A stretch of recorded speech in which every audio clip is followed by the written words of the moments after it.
Bienvenidos a un nuevo video. El día de hoy explicaré de forma práctica las diferencias de comportamiento eléctrico que existen entre una conexión en serie y una conexión en paralelo de los componentes que integran a un circuito eléctrico. Iniciaremos la explicación armando un circuito en serie. Para ello ocuparé una fuente de alimentación y 4 resistencias. En este caso las 4 resistencias serán del mismo valor, 1 kilo ohm.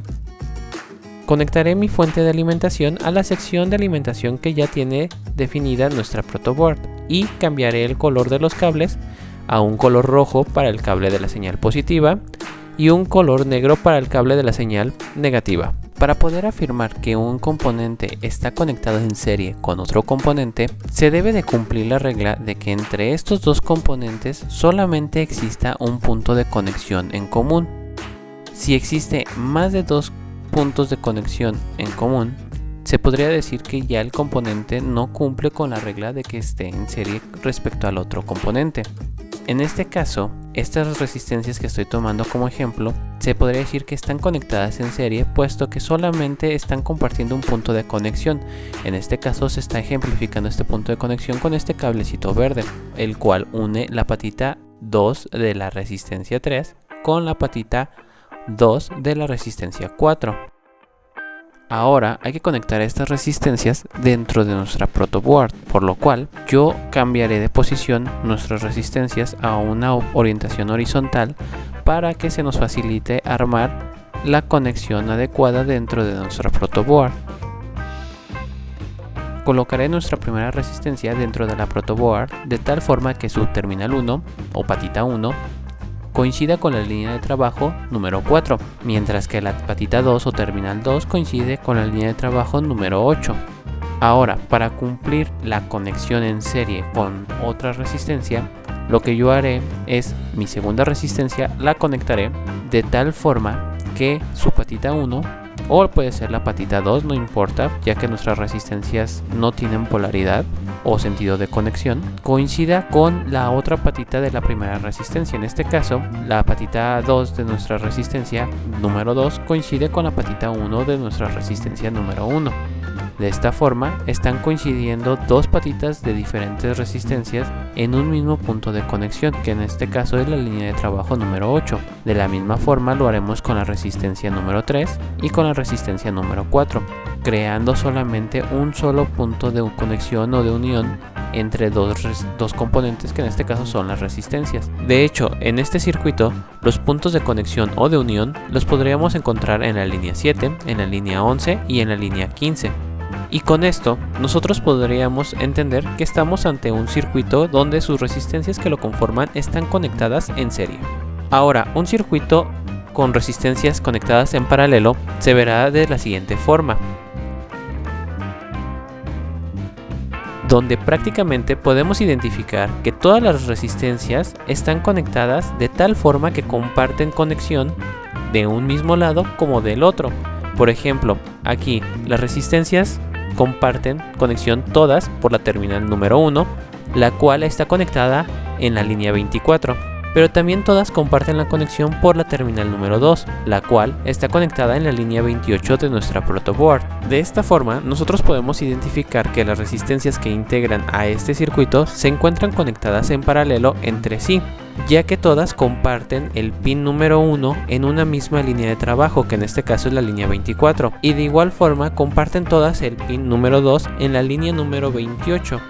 Ahora, ¿cuál es la diferencia en el comportamiento eléctrico del circuito en serie al circuito en paralelo? Pues es prácticamente que si nosotros conectamos nuestro circuito en serie a lo que es una fuente de alimentación, que en este caso será de 5 volts, podremos identificar en una primera instancia que el voltaje que está recibiendo cada una de las resistencias será distinto, ya que el voltaje que se suministra a este tipo de circuitos se divide de tal forma que cada una de las resistencias tiene un valor de voltaje diferente, el cual varía de acuerdo al valor que tiene cada una de las resistencias. Para demostrar este punto, conectaré dos multímetros a dos resistencias distintas del circuito en serie, con los cuales planeo medir el voltaje que está pasando por estas dos resistencias. Es importante mencionar que para realizar la correcta medición del voltaje en la resistencia que nos interesa conocer, conectemos los pines del multímetro de tal forma que, por ejemplo, en este caso, el pin negativo del multímetro coincida con la línea de trabajo en donde está conectada la patita 1 de la resistencia que deseemos medir. En este caso es la resistencia número 1. Mientras que el otro pin del multímetro, que es en este caso el pin positivo, coincida con la línea de trabajo donde se encuentra conectada la patita número 2 de la misma resistencia número 1. De esta misma manera, conectamos nuestro segundo multímetro a la resistencia que desearemos medir, que en este caso será la resistencia número 3. Al momento de que nosotros inicializamos nuestra simulación, podremos ver que el circuito está siendo alimentado con una señal de 5 volts. Y que por las resistencias R1 y R3 está pasando un voltaje igual a 1.25 volts. Si observamos en nuestros multímetros, el valor que está mostrando es 1.25 pero negativos. Y esto es derivado a que nuestra conexión de los pines del multímetro están invertidas a como deberían de ir, de acuerdo al sentido de positivo a negativo de cómo está siendo alimentado nuestro circuito. Sin embargo, este punto no nos afecta, ya que simplemente hace referencia a cómo está conectado nuestro multímetro. De hecho, si nosotros corregimos este detalle de la conexión del multímetro, nos podremos dar cuenta que el valor en el multímetro se corregirá y se mostrará positivo, como es en este caso, donde en el multímetro número 2 ya he corregido las conexiones hacia la resistencia número 3, por lo cual el multímetro ya me muestra el valor en positivo. Si nosotros medimos el voltaje que hay en cada una de las resistencias que forma este circuito serie, nos podremos dar cuenta que el voltaje suministrado se ha dividido en partes iguales en cada una de las resistencias. Y esto es debido a que las 4 resistencias que integran este circuito en serie son del mismo valor. Sin embargo, en cuanto una de ellas llegue a cambiar de valor, se verá modificado el valor del voltaje que está teniendo aplicada esa misma resistencia. Por ejemplo, en este caso, modifiqué el valor de la cuarta resistencia pasando de 1000 ohms a solamente 100 ohms, por lo que su valor de voltaje se ha modificado. De 1.61 volts ahora solamente tiene 161 milivolts, lo que sería equivalente a 0.161 volts. De esta forma podemos comprobar lo que al inicio mencionábamos, que en un circuito en serie el voltaje que tiene cada resistencia será distinto y dependerá de acuerdo al valor de la resistencia que tenga. Por otro lado, lo que es el circuito en paralelo, el voltaje que se le aplica a cada una de sus resistencias será el mismo que el voltaje que se ha suministrado al circuito. Por ejemplo, en este caso, el circuito en paralelo está conectado a nuestra fuente de alimentación de 5 volts. Para comprobar esto, conectaré mi multímetro de tal forma que me permita medir el voltaje que se está suministrando a nuestra resistencia número 2. De igual forma, conectaré un segundo multímetro para medir el voltaje que está siendo suministrado a lo que es nuestra resistencia número 4. Al momento de iniciar la simulación, veremos que la alimentación que nos está mandando a nuestra fuente son 5 volts, la misma que está recibiendo la resistencia 2 y la resistencia 4, por lo que resistencia 1 y resistencia 3 estarán recibiendo el mismo valor. Ahora pasamos a revisar el comportamiento de la corriente en un circuito en serie. Para ello, utilizaré dos multímetros nuevamente para medir la corriente en dos puntos distintos de nuestro circuito en serie. El primer punto donde mediremos la corriente será en la línea 7, para lo cual será necesario separar nuestra resistencia 1 de la resistencia 2 y conectar nuestro multímetro en medio de esas dos resistencias, tal y como lo estoy haciendo ahora. De no realizar la conexión del multímetro como se ha mostrado, podríamos estar obteniendo lecturas erróneas o causar algún daño en el circuito. De igual forma, conectaremos nuestro segundo multímetro, pero ahora entre la resistencia 3 y la resistencia 4. Una vez ya conectados nuestros multímetros, inicializamos nuestra simulación. Hay que tener cuidado, ya que en este simulador, por default, al momento de inicializar la simulación, nuestros multímetros estarán en la opción de volts. Hay que cambiarlos a amperes. y de esta forma podremos visualizar el valor correcto de la corriente que está pasando por nuestro circuito. En este caso, nos podremos dar cuenta que la corriente que fluye entre la resistencia 1 y la resistencia 2 es igual a 2.08 mA, la misma corriente que fluye por el punto donde se une la resistencia 3 con la resistencia 4, por lo que podemos decir que la corriente que fluye por cada una de las resistencias que conforma el circuito en serie es la misma, tanto al inicio como al final, en este caso 2.08 mA. En un circuito en paralelo, a diferencia del circuito en serie, la corriente que pasa por cada resistencia del circuito no es la misma que la corriente que se suministra al inicio del circuito. De hecho, la corriente que pasará por cada resistencia podrá variar dependiendo del valor que tenga la resistencia por la que esté tratando de pasar. Para comprobar esto, utilizaré 3 multímetros, uno para medir la corriente que está entrando al circuito con las resistencias en paralelo y 2 para estar midiendo la corriente que fluye a través de 2 resistencias, en este caso la resistencia 2 y la resistencia 3.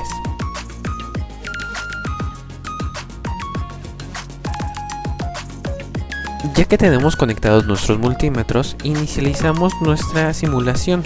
Nos aseguramos que nuestros multímetros estén con la selección de amperes, ya que estamos midiendo corriente. Podremos ver que la corriente que fluye por la resistencia 2 es igual a 5 mA, mientras que la corriente que fluye por la resistencia 3 es igual de 5 mA.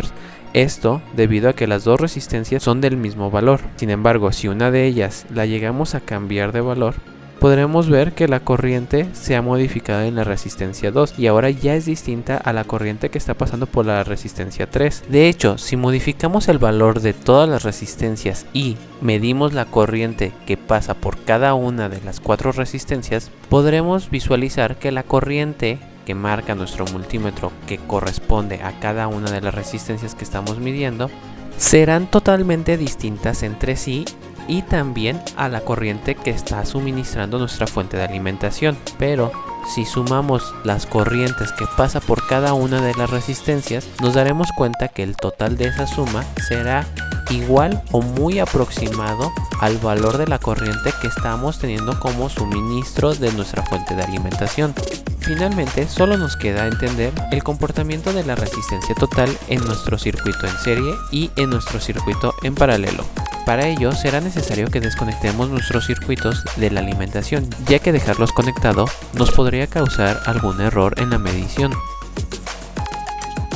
La forma de conectar nuestro multímetro es muy fácil, solamente deberemos de conectar uno de los pines del multímetro al extremo del circuito en serie, que en este caso sería la patita 1 de la resistencia 1, y el otro pin de nuestro multímetro debería de ir a la patita libre del otro extremo, que en este caso sería el pin 2 de nuestra resistencia 4. De igual forma, en el caso de nuestro circuito en paralelo, conectaremos con el mismo orden que en el circuito en serie. Prácticamente un pin del multímetro va a donde es la entrada de nuestro circuito en paralelo, que es donde están las terminales 1 de la resistencia, y la otra patita de nuestro multímetro iría prácticamente en las terminales número 2. Al ejecutar nuestra simulación, deberemos de cambiar el selector de nuestros multímetros a la letra R, que es de resistencia. De esta forma, nosotros podemos obtener la resistencia total que forma nuestro circuito en serie y la que forma el circuito en paralelo. Si observamos los valores de resistencia que nuestros multímetros nos están arrojando de cada uno de los circuitos, podremos ver que en el caso del circuito en serie, el valor de la resistencia total es de 2.40 kilo ohms, un valor mucho mayor a cualquiera de los valores de las resistencias que forman al circuito, por lo que se podrá entender que en un circuito en serie la resistencia total siempre será mucho mayor a cualquiera de los valores de las resistencias que integran a su circuito. En cambio, en un circuito en paralelo, la resistencia total tiene un valor menor al valor más pequeño de la resistencia que integra al circuito. En este caso, la resistencia R4 es la de menor valor dentro del circuito con 560 ohms. Por lo que se puede decir que entre más resistencias estén conectadas en paralelo, el valor de la resistencia total irá disminuyendo. Como conclusión, podemos decir que en un circuito en serie, el voltaje que se suministra al circuito se divide entre los componentes que integran al circuito de acuerdo a la resistencia que tenga cada uno. Sin embargo, la corriente que suministra la fuente de alimentación será la misma corriente que pase por cada uno de los componentes electrónicos. En el caso del circuito en paralelo, el comportamiento eléctrico es al contrario del circuito en serie, puesto que los componentes que están conectados en el circuito reciben el mismo voltaje, el cual será igual al voltaje que estamos recibiendo de nuestra fuente de alimentación. Sin embargo, la corriente que pasa por cada componente es distinta, ya que la corriente que nos suministra la fuente de alimentación se divide entre los componentes de acuerdo a la resistencia que tiene cada uno. Finalmente, la resistencia total en un circuito en serie siempre irá creciendo conforme vayamos conectando más resistencias en serie. Por otro lado, la resistencia total en un circuito en paralelo siempre irá disminuyendo conforme vayamos conectando más resistencias en paralelo. Con esto, llegamos al final de esta explicación a detalle entre las conexiones de circuitos en serie y en paralelo. Si te gustó el video, no olvides regalarnos un like y suscribirte al canal para no perderte más contenido de este tipo. Nos vemos la próxima semana.